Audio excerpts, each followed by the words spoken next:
Fala galera do mato, beleza? Me chamo Anderson. Vim pro mato hoje para responder a uma tag dos amigos Arthur Jorge e Edinaldo Feliciano, que foram os idealizadores desse desafio que consiste em você vir para o mato com apenas 5 itens. Deixando claro que isso aqui não se trata de sobrevivencialismo, nem tampouco algum teste de sobrevivência. Isso é mais uma brincadeira entre a gente, para ver como cada amigo se sai, beleza? Então vamos para cima e vamos tentar cumprir esse desafio. Valeu? Bom galera, beleza? Agora eu vou mostrar para vocês os 5 itens que eu trouxe para esse desafio. Vamos lá? Primeiro item, pessoal, é meu alimento que eu trouxe nessa sacola. Vamos estar aqui abrindo para vocês verem.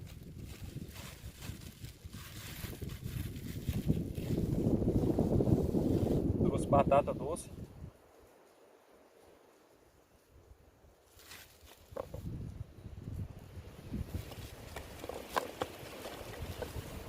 Ovos.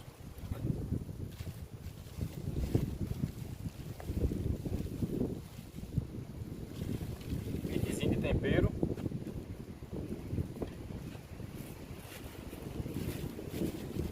E o café que a gente vai estar fazendo.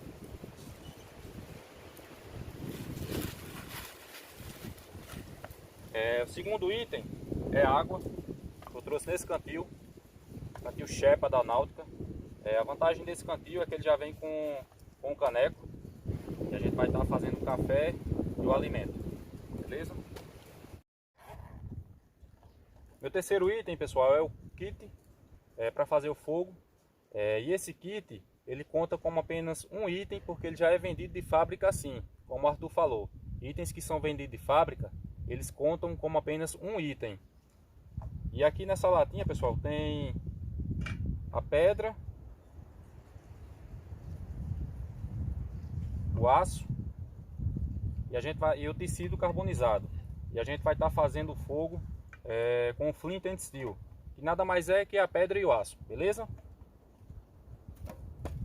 Meu quarto item é meu joguinho de talheres da Guepardo. Ele conta como um item também, apesar de ser 3 aqui, mas é um kit. Já é vendido de fábrica assim e conta como apenas um item, beleza? E o meu quinto e último item, trouxe o meu facão, beleza?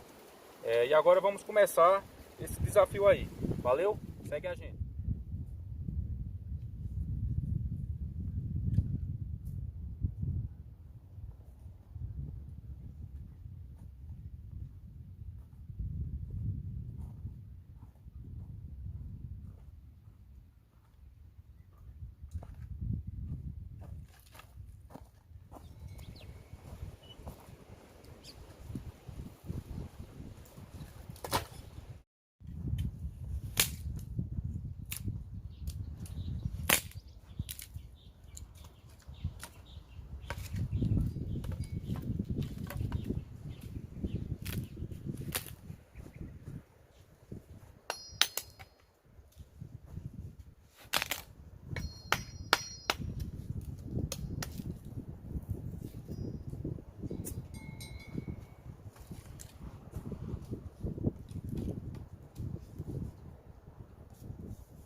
Conseguimos fazer o fogo aqui, pessoal, utilizando a técnica do Flint and Steel, que é a pedra com o aço e o tecido carbonizado. Até que eu não me saí mal não, viu? Até que deu certo. É isso aí, vamos continuar o vídeo. Agora vamos esperar fazer um braseiro aqui para tá fazendo alguma coisa para comer, beleza? Segue a gente aí. Valeu!